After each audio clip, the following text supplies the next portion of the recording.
Amateur Traveler is in its 20th year now, but can you imagine if I had people on the show who had never been to the destination, but had just read about it or seen a movie about it? That wouldn't make any sense at all, and you wouldn't listen. We all know how important it is to receive advice from people who know a destination to get the most authentic local experience. And a great option for experiencing this is Explore Worldwide and their authentic small group adventures, led by local tour leaders, perfect for solo travelers who want to meet like minded people with a desire for adventure. I'm often an independent traveler, but two of my last three trips were with small group tours because they organize everything and it's a lot easier. If you want to recreate the tour I did to Malta, they have a Malta and Gozo Discovery Tour. I'm intrigued by one of their tours called A Taste of Sicily. The company again is Explore Worldwide, and visit exploreworldwide.com to learn more. And thanks to Explore Worldwide for sponsoring this episode of Amateur Traveler. The nights are long, the days are short, and the weather is chilly to downright cold, depending on where you are. It's a good time to slip into a Quince iconic Mongolian cashmere sweaters, which start at only $50. You can treat yourself to everyday luxury at an affordable price with Quince. If you really want to dive into luxury, you can check out their leather handbags, washable silk shirts, and European linen sheet sets. Whatever you're looking for at Quince, all the prices are 50 to 80% less than similar brands, and they do that by partnering directly with top factories and cutting out the middleman. They only work with factories that use safe, ethical, and responsible manufacturing processes. And of course, they use premium fabrics and finishes for that luxury feel in every piece. But you've already heard me rave about my Quince travel pants. Treat yourself this winter without the luxury price tag. Go to quince.com/traveler for 365-day returns plus free shipping on your order. That's QUINCE.com/traveler to get free shipping and 365-day returns. Quince.com/traveler. And thanks to Quince for sponsoring this episode of Amateur Traveler. Got my bags packed, I'm on a roll. I'm heading out there, and I'm ready to go. I'm looking real good in my passport photo. Oh, no. Amateur Traveler, episode 637. Today, the Amateur Traveler talks about roller coasters, water rides, and a volcano, King Kong, Minions, and the wizarding world of Harry Potter as we go to Universal Orlando Resort. Welcome to the Amateur Traveler. I'm your host, Chris Christensen. Let's talk about Universal. I'd like to welcome to the show Eric Stoen from travelbabbo.com. That's BABBO.com. And Eric has come to talk to us about Universal Orlando Resort. Eric, welcome to the show. Thank you very much, Chris. And Eric and I have both been on the blog squad for Universal, so let's do the disclosure up front there. Eric was on the blog squad in 2017, and I was this year, which does mean we've gotten a sponsorship from Universal, but we've also, that means, spent a fair amount of time there here over the last couple of years between us. I've done 4 trips there, and you've done how many? Wow, I'm probably up to 8 or 9 the last 6 years. So well before my blog squad duties, I was flying cross country with my kids. And that's why I wanted to partner with Universal, just because it was our favorite park anyway, or anywhere. We live in California and it's all the way over in Florida, but we just love it. My kids have always loved it. You see, I've only done 2 before I was there, one in December, just before it happened. So that one was ill-timed in some ways. Although it did get me there for December's, and we'll talk about holiday festivities and times of years to go later on. But Eric, welcome. You say it's your favorite park, but we're actually talking about 3 parks and, 6 hotels now, soon to be 7, and a downtown area, all in Orlando, Florida. Yes, it's basically referred to as Universal Orlando Resort, but you have Universal City Walk there. You have the 3 parks, which are Universal Studios, Florida. You have Islands of Adventure, and then the newest is the Volcano Bay Water Theme Park. And then, like you said, there's 6 on-site hotels. In the next year, soon to be 7 or 8. I have not stayed in one or two of the on-site hotels, but I've stayed in the rest. I think I've stayed in four of them right now. I have stayed in all of them except for Aventura. That just opened August 15th, I believe, of this year. And we were there at the end of August, but they were full already. But I've stayed in the other five.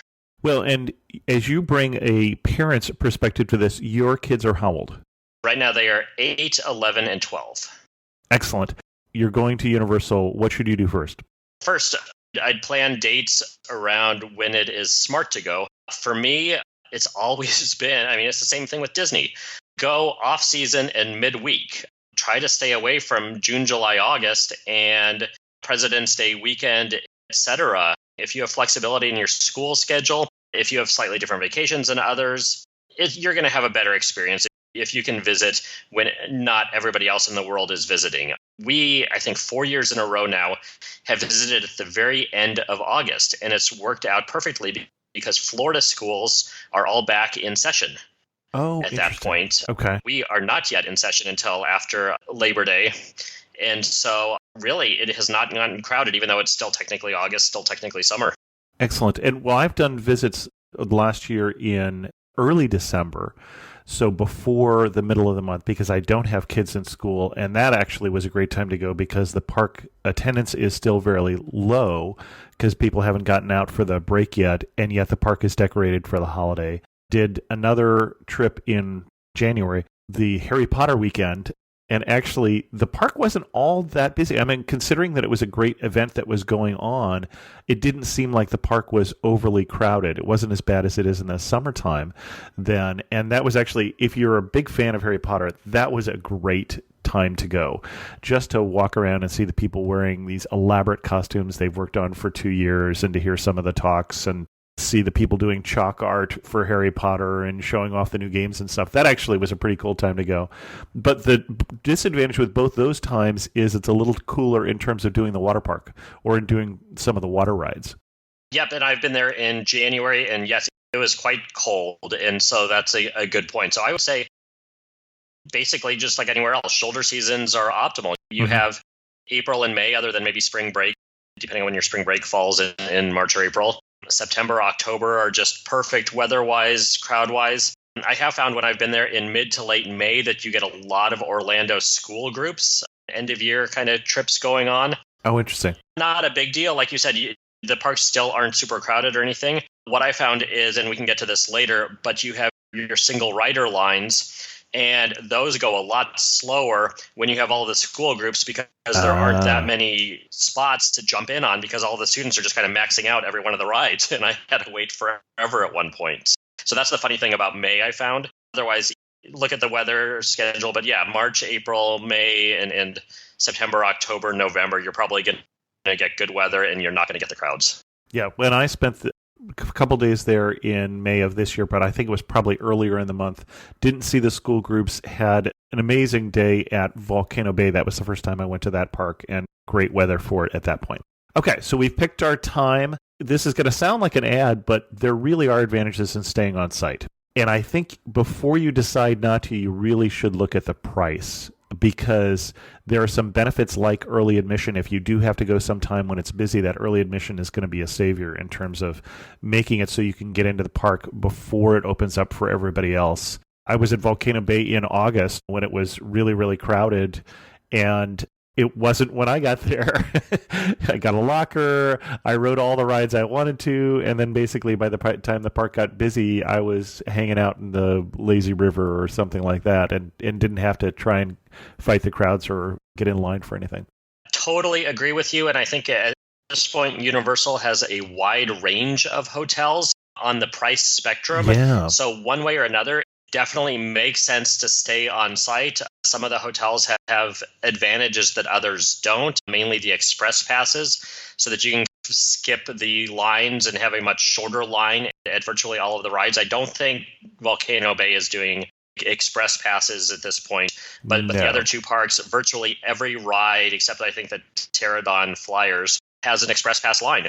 And for something like the Despicable Me Minions ride, the ride can be 50 minutes to an hour, and the express pass line is usually 5 to 10 minutes. So you're saving a lot of time. You can always purchase those, and it's somewhere around the $70 to $80 range per ticket. But you get them free with 3 of the hotels. So the 3 higher end hotels there, which are Portofino Bay, Royal Pacific, and the Hard Rock Hotel. Right. You're skipping the lines, plus you're on site. But then you have the 3 lower priced hotels there, which are Aventura, Cabana Bay, and Sapphire Falls. And those still get you that same hour early admission to the parks. I think they alternate between Islands of Adventure and Universal Studios. But one way or another, especially for the Harry Potter rides, you can be there right when they open. And they usually open those gates a little before they actually post that they're going to open. So definitely line up early, whether you're showing up on time or for that hour of early admission. Head back to the Harry Potter rides, figure out what rides you're going to want to do. And it's so nice to get there and have no lines and be able to go on them even multiple times before the park officially opens to the public. Right.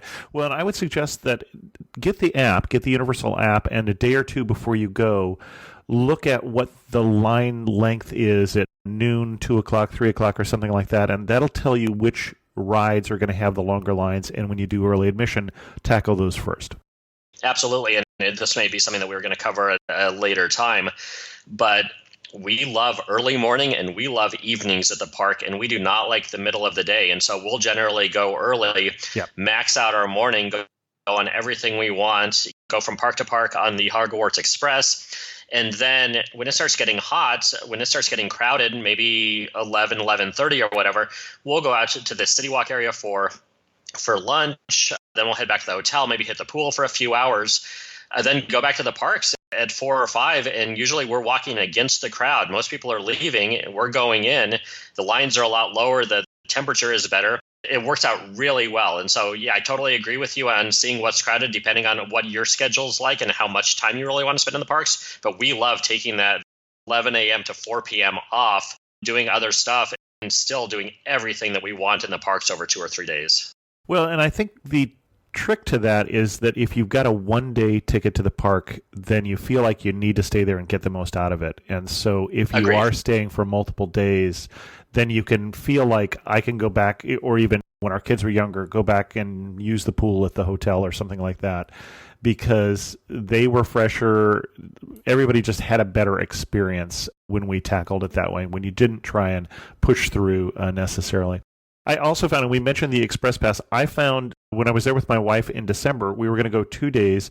She found that with the Express Pass, we were faster enough that she actually then was there for a conference and said, well, I feel like I got a chance to do everything I wanted to on that one day. So it really almost doubled the number of rides, or maybe 50% more rides that she could do in a given day. And so that for her meant that she didn't have to do the park as long.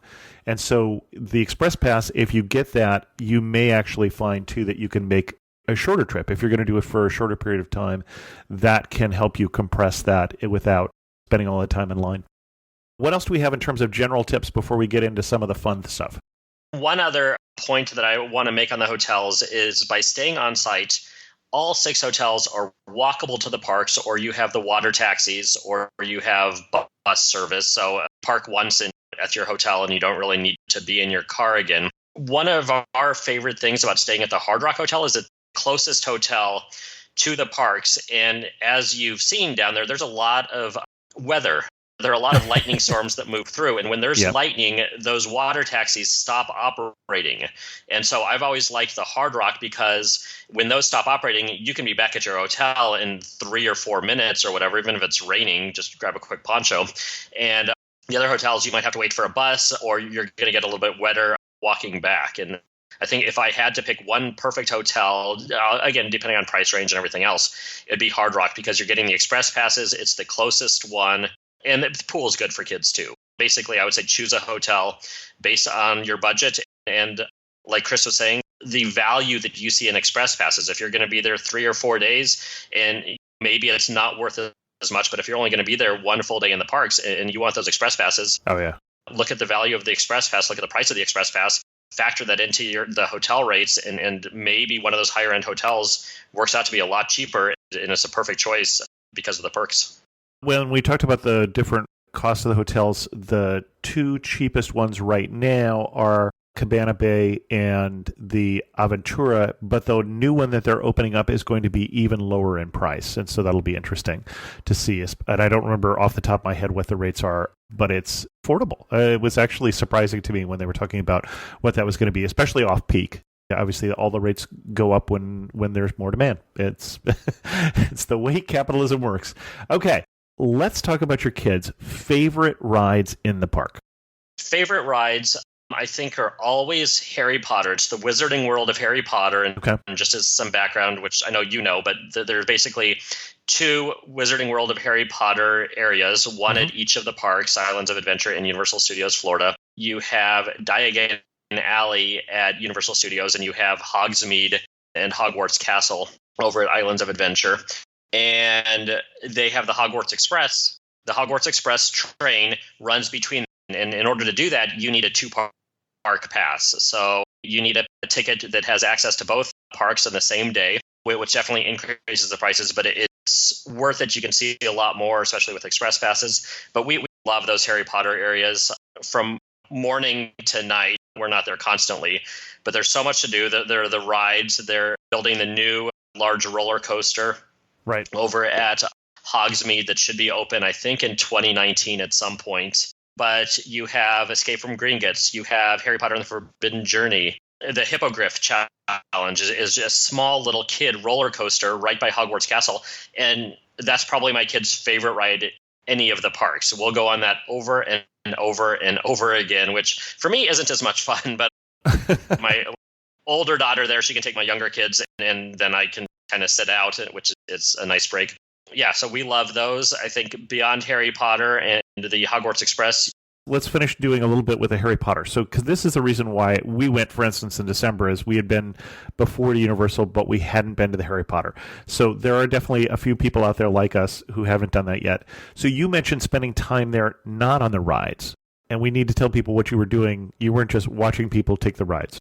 If you've read the Harry Potter books, if you have seen the movies, it's quite literally, it's a magical world, and they bring it to life. And with J.K. Rowling, they designed these to be absolutely true to the movies, true to the books. You feel like you are in that magical world. Konnichiwa, I'm Yuki, a tour leader with Explore.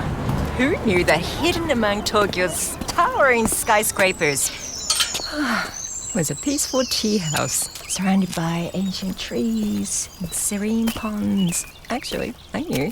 It was my mother's secret sanctuary. Not everyone knows about Tokyo's Hamarikyu Gardens. Arigatou gozaimasu. But you will if you explore. Search exploreworldwide.com and don't just travel, explore. They have the stores that are talked about in the books. They have like the wand store, like Ollivander's wand store. Yep. Magic wand. They have static wands, and they have interactive wands. And with the interactive wands, there are wand stations throughout both of the parks, the Harry Potter areas, where you can make things happen by swiping your wand in a certain way. There is food over there, so they have restaurants themed to the books. They have butterbeer, which is one of our favorites. Okay. Especially at the holidays when they have hot butterbeer. Okay, I was going to say, there is cold butterbeer, there is frozen butterbeer, and there is hot butterbeer. Hot butterbeer is your favorite. Yes, especially if I walk over to Starbucks and put a shot of espresso in it, it's even better. But absolutely, I love the hot butterbeer. I would go with the hot butterbeer without the espresso. Okay. You have stores over there. You have shopping. It's fun to go through the magic shop, through the candy store, Honeydukes, those types of things. So yes, it's rides. It's simply being a part of that world. It's the wand stations. You can eat over there if you want. There's some performances that happen as well. Yeah. You also mentioned the Hogwarts Express, and I don't think that I had picked up before I went recently that was a ride, in the sense that not just a means of transportation, but that it is a moving dark ride, in the sense that there is a show going on inside your cabin as you're in this train, different in both directions. And I don't feel that that word has gotten out that you can get to the park the long way and walk around. Not only are you missing that ride, but you are missing what is going on that ride. And I think the direction from Diagon Alley to Hogwarts is probably my favorite of the two directions. But hey.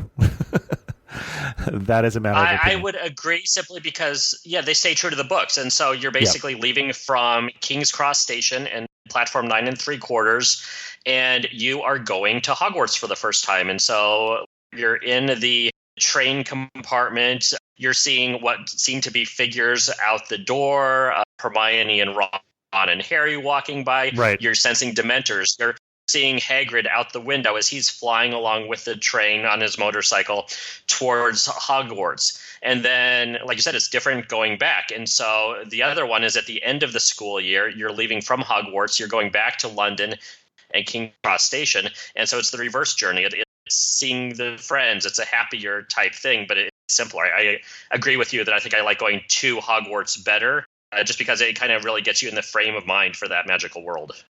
The premier rides in both sections, probably my favorite of all the rides in all the parks, would be the Escape from Gringotts, which I think is technology-wise one of the newest, most amazing technologies, where they're really combining the movie with the original characters from the film with a real roller coaster ride, and it's stunning. I think that is really my favorite ride, and my favorite ride at a theme park right now, at least. I think it's state-of-the-art. I don't disagree at all. I think I would probably choose the Harry Potter and the Forbidden Journey over that slightly, but just because I've been on it more. It was open for several years before Diagon Alley opened, and so I partially there's a spot in my heart for it. My kids like it a little bit more, but they're both just amazing rides and really they interject you into that world in a really cool way. Okay, and then you started to head us out of Harry Potter to The Mummy. So a dark roller coaster ride with fire. Exactly. Mummy is fun. It's short. It's obviously a movie that came out a long time ago, the Brendan Fraser version of it, but it's a dark roller coaster where a lot of the time you don't know which direction you're going to be going. It's a fairly short ride, especially with express passes, though. There really aren't long lines for it, and we love doing it over and over and over again. So we mentioned roller coasters, and there are a number in the park, and I'd say from real roller coaster fans, as in way too tough for me, like the Incredible Hulk and Rip Ride Rocket, which has that Rip Ride Rocket, I will be honest, I have chickened out on because the Hulk roller coaster ride made me the same color of green that the ride is painted. And it did for my daughter, too. My 12-year-old last time, I think she was 11, and she went on that by herself, and she thought that she liked roller coasters, and she did not enjoy the Hulk. I've enjoyed it. I really liked Rip Ride Rocket when I did it. My kids have opted out of that one, and I think in general they've decided that they're not roller coaster fans other than the small Hippogriff Challenge by Hogwarts. Or they're not roller coaster fans yet, because I think this really is a teen and adult level roller coaster ride. I mean, it's a serious roller coaster fan ride. If you are a fan of roller coasters, take those curves at incredible speeds. Both those rides, I think, are really great for that. But then they do have the ones that are a little more tame for your kids and for me, honestly. Agree. Excellent. Other rides, your kids' favorites first. I mentioned it before, but the Despicable Me Minions ride, I forget the exact name of it. Yeah. It's right inside the gates when you're at... It's a Universal Florida. So it's over at Universal Studios Florida, right inside the gates. We always love that one. Dudley Do-Right Falls is a log ride. That's at Islands of Adventure. Although Get You Wet rides, well, besides the water park, which we'll talk about a little later, I think that's almost a separate conversation. All the three can really get you wet rides are at Islands of Adventure, and they are Dudley Do-Right, which is a traditional log flume, a pretty long ride. I was surprised that it had as much to it because you can't see as much from the walkways. And then also Jurassic Park, which is another classic. That one doesn't, I think, get you always as wet. Some people will get wet and not everybody will get as wet. And then actually of the three water rides, I prefer Popeye's Bilgewater Barge ride. I think that one's a lot more fun in part because you don't know who's going to get wet because it's a 8-person raft that is spinning around and people are spraying water at you from the bottom. And I just think there's more on that ride. But all three of those, you do them when you're in the heat of the day and want to cool off, or you brought the poncho, or you just don't mind getting wet. I don't think we've done Popeye with the kids. Oh, your kids will love Popeye, especially when it spins so that you're the one who gets the waterfall. If you're going on to the park solo, which I've done a couple times now, actually, I think it's a great ride to go as a solo rider because the disadvantage of going solo, the advantage is you get to do all the rides that you like, right? You don't have to do the rides that anybody else likes. But the disadvantage is that you don't have that, we're enjoying this experience together. When you do that ride, you're sitting there looking at each other and wondering who's going to get wet next. And even if you don't speak the same language, you're having a fun communal experience. So it is a fun thing to do, I think, in groups, especially groups but it doesn't really matter. Whoever you go on that ride with, you're going to bond with. So it's a fun ride. Even if you don't remember Popeye, it really doesn't matter.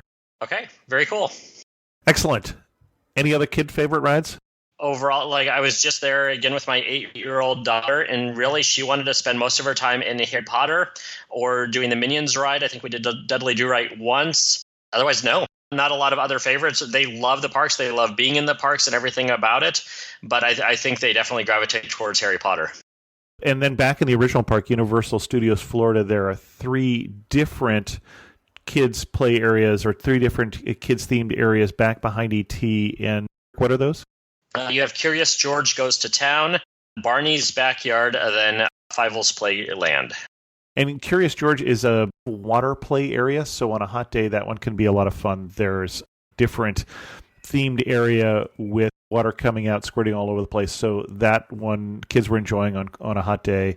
Fievel's is a small coaster, kind of fun. There's a play area there as well. Cool, yeah, but that'd be more for smaller kids, not the age of your kids, and not the age of you and I probably as much.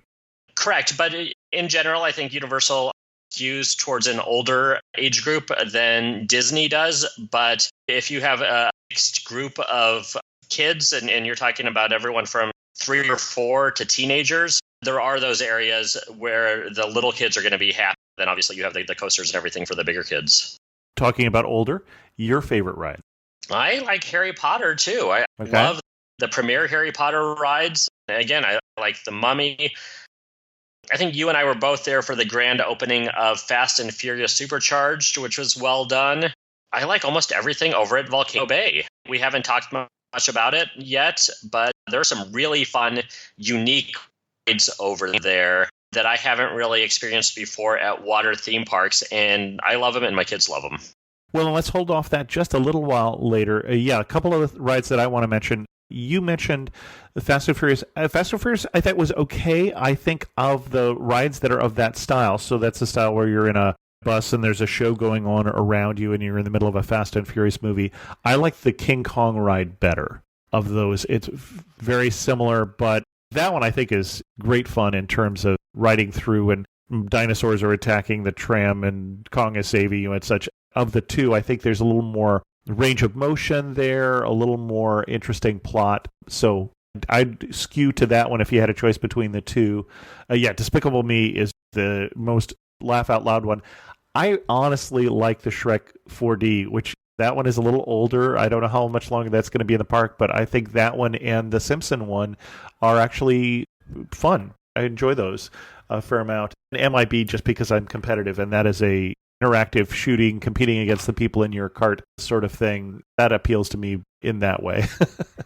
Yeah, and I wasn't even thinking about all of those. I would agree completely with everything you just said. We really enjoy the Men in Black ride. We enjoy The Simpsons. Yeah, and Skull Island, I agree. I do like that better than Fast and Furious.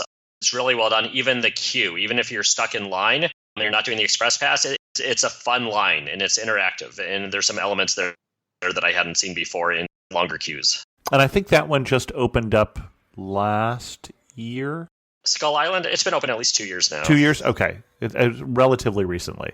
I couldn't think of when that one opened. And I'd have to say of those, the Transformers one is probably not my favorite, just in terms of the plot in there. I'd rather do Spider-Man over in Islands of Adventure. Spider-Man is fun, and total disclosure here, even though we have been to Universal Orlando a lot, we have never done Shrek and we have never done Transformers, so I can't speak to those at all. I understand. Everybody has their favorite. Okay, let's get to that other theme park, because honestly, if I had to choose my favorite of the 3 parks, I might choose Volcano Bay. And that's not necessarily the one where most people go or most people have heard of, but I love a water park, and Volcano Bay is a great one. The only negative is that it can get very crowded, especially during the summer months or weekends. But absolutely, if you're there midweek or when it's not crowded, it's really fun. I agree completely. It's well done. There are elements there for all age ranges, and we always have fun. If you are there, as we said, in the summer when it's crowded, you should take advantage of the early entry. Again, no express pass there, but take advantage of the early entry. And I would say if you want to spend a lot of time at there, Cabana Bay is walking distance. It is just really off the parking lot for Cabana Bay, and that's a great hotel for staying there. And then if it gets too crowded, go back and use the lazy river at Cabana Bay and take a break, especially with younger kids. So you mentioned a couple rides there that you have not seen. Before you move on, we stayed at Sapphire Falls in August after Aventura had opened. Yep. And there is now a super fast way to get to Volcano Bay right around Aventura. It seemed to me, there was almost faster even than Cabana Bay. So Cabana Bay is technically next door, but it's a big hotel. And depending on where your room is, all three of the lower priced hotels are less than a 5-minute walk to the gates of Volcano Bay, and it couldn't be easier. You just need a room key to be able to get in. Interesting. Well, and that's a good point, because you can't take your stuff on, some of the rides, like the body slides, you can't take anything. They're going to give you a wrist tapu, which is basically going to get you on and off getting reservations for different rides. It's going to be tied to your park ticket. If you tie your park ticket to a credit card, you can actually use your tapu to pay for meals and things like that while you're in the park. And if it's your kids doing it, you can put limits on what they can spend and things like that. But you may want to limit what you're going to bring to the park in the first place. So being able to get in with just your room key and things like that is good. You can get a locker or a cabana, which actually was a lot of fun when we did that. But the lockers will fill up early in the day, especially near the entrance of the park, and they do cost money. And so think about what you bring to the park, and you might want to minimize that.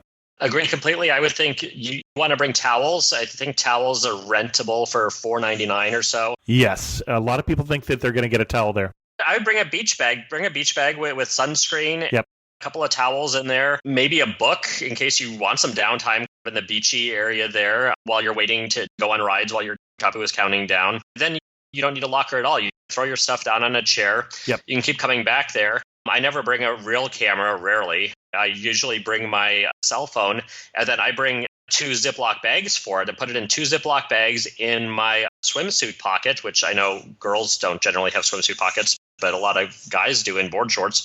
And I'll go on any ride with that there. Then I can take pictures of my kids or wherever I want around the park. I'm not leaving anything valuable there in the beach bag, and it works out really well. Well, and then some of the rides, you basically have just right outside places where you can put your sunglasses, your hat, your towel, or whatever if you're carrying them with you, because you're not allowed to have them on the ride depending on what the ride is. So just for the few moments that you're there. And some of the rides, like the body tube rides, you can't even have your glasses on. And bring a glasses strap in general for the other rides if you are somebody who uses prescription glasses or want to have your sunglasses on. Okay, you started to mention a while ago the rides there that have technology that you hadn't seen. So I think probably my favorite ride at any of the parks is the Aqua Coaster at Volcano Bay, because it's so different. I mean, it's fun, but it's a very unique ride in that you feel like you're in a log ride. Like when you get in, you're basically entering a log ride and sitting down, but then it starts shooting you up slopes like a roller coaster would. Mm-hmm. You don't even know how it's happening, and I still don't fully understand the... Oh, I love hearing people try and describe it, too, because the theories they come up with is, well, it's water jets that are pushing up, and no, it's not. It's basically magnetics that are pulling you up, but it does it so fast. You accelerate uphill, and the first time you do it, you're like, what's going on? That is a very cool ride, because it's a lot longer than any other ride in the park, because it doesn't just have to use gravity. It does. It's just fun, and my kids love it too. Even my youngest daughter, who does not like roller coasters, she wanted to keep going on it again and again and again as much as we could, given that the lines will form there. That is definitely one of my fun rides. And then I also like the turtle rides, the 5-person rafts. Everything is Hawaiian themed. We should say that. That's the reason why you're wearing a tapu tapu, for instance, on your wrist. So all of the different rides, we say the water coaster, but the water coaster has a Hawaiian name as well, whose name is escaping me. It is the Krakatoa Aqua Coaster. And then the other one that I like is the... So you have the Hanu Ika Moana multi-person slides. I think that may be the one that I'm thinking of. Those are the blue and the green tubes where they basically send the rafts all the way up to the top for you, and you can choose the blue with the large area where you can fly up and you feel like you're going to fly over the road. The green has a shorter line typically. Yep. It doesn't have that same thrill aspect to it, but those are two of my favorites as well.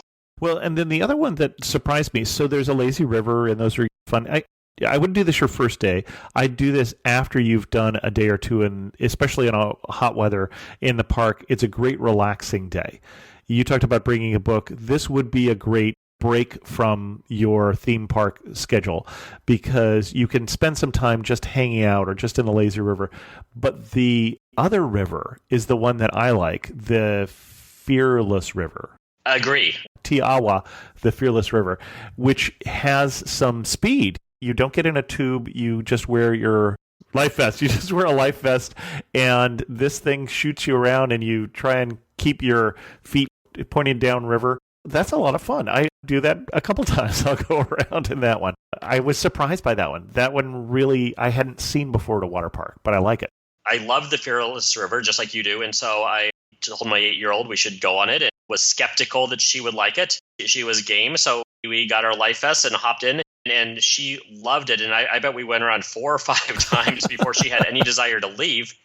And I would say you mentioned feet first, but it's just as much fun to go head first because you're not going to bump into anything. I mean, that river keeps you going and it keeps you away from other people, and you feel like you're flying. You put your arms out and keep your head up, and it feels like you're flying. Excellent. Well, and what I see in the park is even when it gets pretty crowded, some of the tube slides in the back, for instance, don't get all that busy.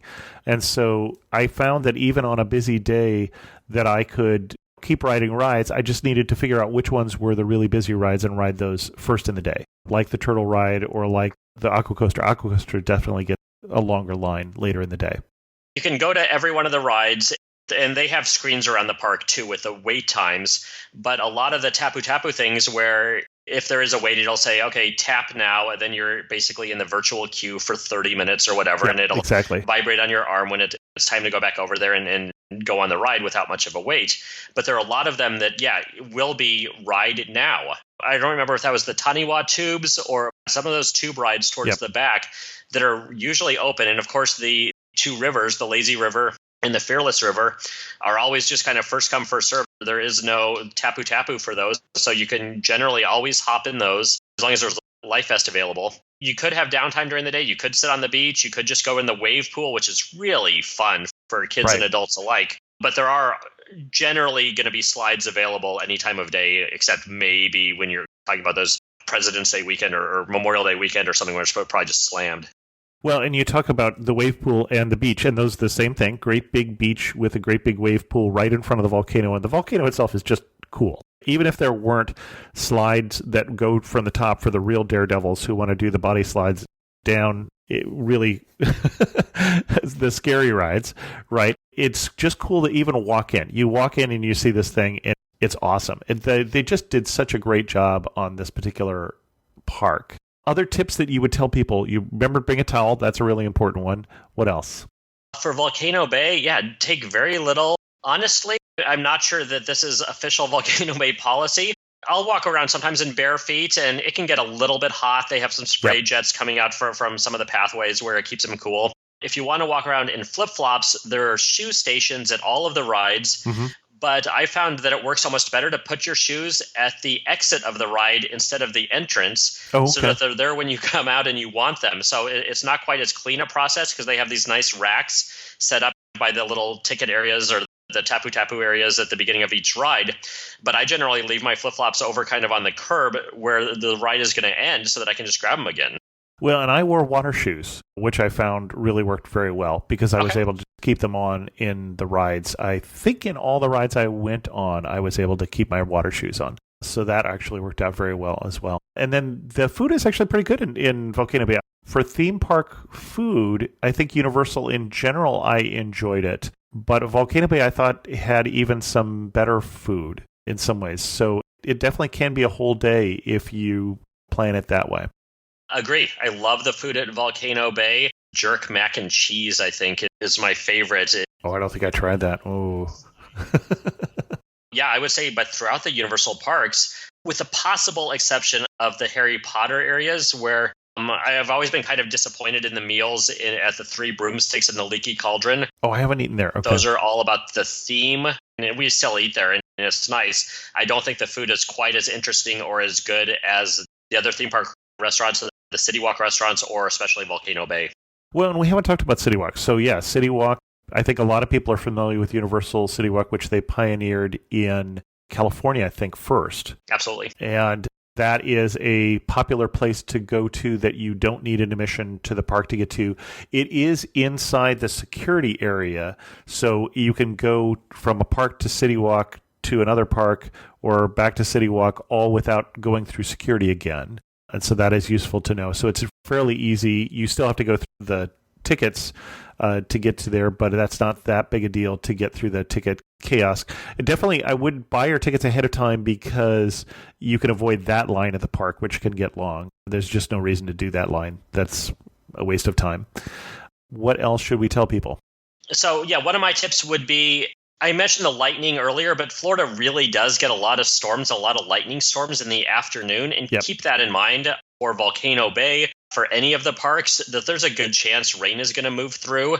And when there is lightning, the water taxis don't operate. Some of the rides will not operate, and they're not going to want you in some of those pools at Volcano Bay. I think definitely if you can go for several days, it's perfect. Universal, 2 days is good. 3 days is even better. You could spend 2 days just zigzagging back and forth between the two main parks. And then the third day, spend all day or show up in the morning and then go through 2 or 3 in the afternoon to Volcano Bay. And I think it's going to be a really good vacation for you. Yeah, show up early so that you don't get caught by the lightning. You don't want to wait all day and then go over to Volcano Bay at 4 p.m. or something and then not be able to do anything. Well, and the lightning storm is more likely to be like around 5 o'clock. Okay. And so that is useful, to, as you say, to get there early. The other thing I want people to know about Volcano Bay is that if you have mobility problems, Volcano Bay could be a problem because there are a couple of the rides that are wheelchair accessible, but in general, you're climbing the stairs to the top of these water rides. The other thing about how many rides you're going to do during the day is how many stairs you want to climb. These park rides, except for the Aqua Coaster, are all gravity driven, and so you're the one who's providing the strength that you're going to get to the top of that tower. And so you may find that if you're there, for instance, early admission, and you can go as quick as you want through the various rides, that your legs may get a little tired. So that's just something people need to be aware of. Great point. Yeah, same thing in the parks, though. There's just going to be a lot of walking. And I mean, some of our biggest walking days ever, 25,000 steps, have been at Universal Orlando. Simply walking between the parks, going out to City Walk, maybe going back to our hotel or whatever. So definitely be prepared for a lot of walking. Well, then I did want to talk about, we talked about a couple of things, the park being decorated for Christmas and then also being the Harry Potter event. There's also the park gets decorated for Mardi Gras, although well into past the Mardi Gras season. But Halloween is a really, really big thing. You mentioned that they target an older audience. I think Halloween is definitely targeting people who are wanting to get scared. It's really targeting teens and adults. In Universal Studios Florida, they turn a lot of the sound stages there into big haunted houses. Have you been? Yes, I went 2 years ago, and I enjoyed it far more than I thought I would given that I don't watch a lot of horror movies. Yep. I had a lot of fun. We did have the advantage as a blog squad member. We were taken through a lot of the houses during the day. Yep. So we saw some of the scare zones. We saw the behind the scenes stuff. We were not able to take pictures or anything like that. We kind of had a feel for different things and where things were going to be coming from as you're walking through. But then that night with the other blog squad members, we went through every single one of the houses. And again, this was, I think, in 2016. And even knowing things, they were scary, but in a fun way. you're in a line, so you're seeing the people in front of you. For several people in front of you, you're kind of seeing that maybe somebody jumped out and somebody screamed and got scared. So you're prepared for that one, but you're not ready for the one that you haven't seen that maybe took place 2 minutes ago that comes out and gets you. At one of them, we left. We were totally walking out. You're out of that mindset. You're back in the park. And then somebody jumped out of a bush with a chainsaw and started chasing us, which I thought was just awesome. Like, you can't let down your guard. So yeah, Halloween Horror Nights was a lot of fun. I think in my blog post, I recommended not taking kids under maybe 13 or 14. Just the therapy bills is what you're thinking of at that point. Yeah. So excellent. Any other tips that we have for Universal before we wrap this up? I think you mentioned Christmas. Christmas is really fun. There's a new Macy's Christmas parade that takes place. They have now, for the last year or two, started decorating the Harry Potter areas for Christmas. That's the only time that you can get the hot butter bear. It's fun to go back at different times of the year. And I have not gone back for the Harry Potter celebration. I have not gone for Mardi Gras, but I've really enjoyed Christmas celebrations there. And like I said, generally we go at the end of August. You get a lot of British tourists because British schools haven't started yet, but otherwise it's a really good time to go. Overall advice, be prepared to walk and go for 3 days and stay on site. And I think you'll have a really good trip. Excellent. And then you started to talk about the single rider line that in late May wasn't as good a trick, but it is a good trick the rest of the year. Tell us a little bit about single rider line. Exactly the same as if you were at a ski resort or anything else. Even if you're in a group of people, if you guys don't mind being separated on the ride, you can go into the single rider line. So generally there's the normal queue at any of the rides. There's the express pass line, and then there's the single rider line. And so you can go in the single rider line. It's going to be a lot shorter. And then every single car or whatever they have on that ride, if there are only 3 people and it's a ride made for 4 people in each little compartment or whatever, then they're going to throw you in. And so you're basically filling up all of the slots as they go. So it can be faster. I've never really tried to time. There's so many different variables. It would be hard to do a pure comparison of a single rider line versus the express pass line. At some points, I thought that the express pass line was a little bit shorter, but single rider line can be a great way to go if you're not dealing with school groups, if you're not dealing with the end of May. Well, and I've seen where Escape from Gringotts, for instance, where the heat of the day, the line got to be an hour long and the single rider line was 4 people. Wow.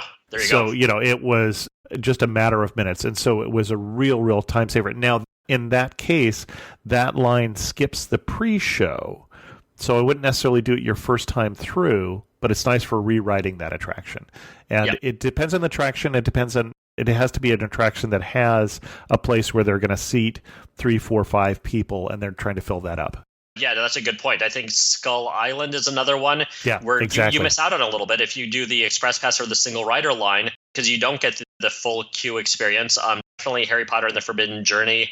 You get some of the Hogwarts tour, but it's different. The express pass line is very different from the normal line at Harry Potter and the Forbidden Journeys. Yep. It's definitely worth it. Skip the line when you can, but if you're torn and the line's not that long, go through the normal line on some of them and you'll experience it differently. Exactly. The other thing I would say is ride lockers for some of the rides, especially at the 2 main parks. You can't bring things on like a purse or a backpack, and some of those rides will have a ride locker that you can put your stuff in for free for a half hour or something like that for a limited period of time. And then you're going to unlock that and lock that with a thumbprint or with a fingerprint. But what I would encourage you is remember when you come into the park, they're going to take your thumbprint. This is why you need to know what digit you used. So use your right thumb. There you go. Just decide to use your right thumb. If you're left-handed, you can use your left thumb, and then you don't have to remember, because I saw people standing in front of the lockers trying to remember what digit they had used and just standing there for a long time and having trouble with it. So some of those little tips will save you a little time. I've got a blog post that I'll link to also. Excellent. One thing that makes you laugh and say only at Universal. Probably the Minions ride. I think you said the same thing. It's funny every time. The one thing that I thought was funny is if you ever see somebody dressed in Harry Potter outfit and they're outside of the magical world of Harry Potter lands, then they are a fan. They are not somebody who works for Universal. They will never have one of their cast members wearing that costume outside of those 2 parks. And so, especially obviously on the Harry Potter weekend, but really anytime you'll see people doing that. I saw somebody who had their dog dressed up like Harry Potter with a little cape and the thunderbolt or whatever, but she didn't want anybody to take pictures of it. I'm thinking, if you don't want people to take pictures of your dog, don't dress him like Harry Potter. Seriously. It's like, I don't know what she was thinking there, but anyway, it's actually fun to see some of the costumes that people come up with. Absolutely. If you had to summarize Universal Orlando Resort in 3 words, what 3 words would you use? Fun. Yep. Magical. Okay. Easy. Excellent. Why easy? Not to compare it too much to Disney, but Disney, if you search for Disneyland hacks, there are so many websites dedicated to trying to maximize your time at Disney parks. And there are all these tricks that you have to use in order to try to keep your kids happy and all this stuff. And I've just never felt the need for that at Universal. I feel like you just kind of show up and you decide what you want to do. And if you have your express passes or whatever, you go and do it. And you don't have to make it this big spreadsheet type thing where you're trying to maximize every minute and be at the right place at the right time or anything else. I've always felt like it's just easier. Actually, when you say that, that reminds me of one thing we missed, and one thing that makes it a little like that is, so there's a light show at Hogwarts. And one of the big differences between that and the big Fantasmic show at Disney is it's a shorter show, and they do it multiple times. And so it's not something where you line up for hours ahead of time trying to get in a position to see this. So especially in the evening, I think that makes it really quite different in terms of an experience. I sort of appreciated that it didn't go on forever. I thought it was very fun. It has fireworks and all those sorts of things. And then you go walk away and other people come there and they see the show. And I don't know how many times they put it on in the evening, but multiple different times. And that was one of the things that I thought made it crowd management a little easier. Absolutely. Leave the park at 4, go back to your hotel, go get dinner somewhere, come back to the park and go see Harry Potter or something, then go do a couple extra rides or whatever. Yeah, you definitely do not have to block hours out for it. Grab your spot on the curb 3 hours in advance, which you do. You see people doing that at Disney, and you just don't need to. Well, and there is a light show now at Universal Florida. I saw that they were Florida. Yeah. going to be doing that, but I have not seen it yet. I have it. It's showing a lot of different films and things and fountains that are going on in the middle of the lagoon. Yeah. Also going on in the evening, obviously. Cool. Well, thanks so much. Our guest, again, has been Eric Stoen from travelbabo.com. And we'll put a link to that in the show notes.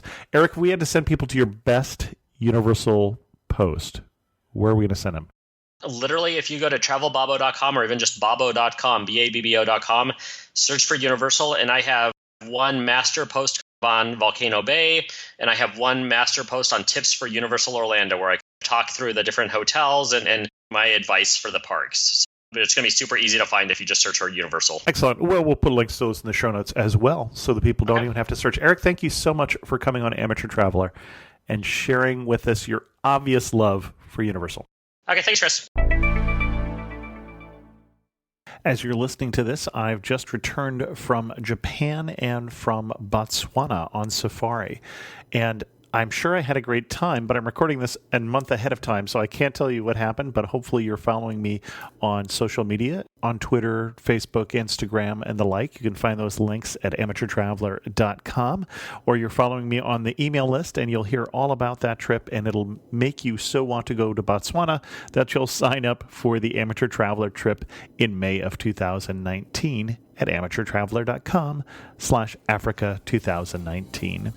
With that, we're going to end this episode of Amateur Traveler. If you have any questions, send an email to host@amateurtraveler.com, or better yet, leave a comment on this episode at amateurtraveler.com. And thanks so much for listening. I got to see one more cathedral. I got to sit in one more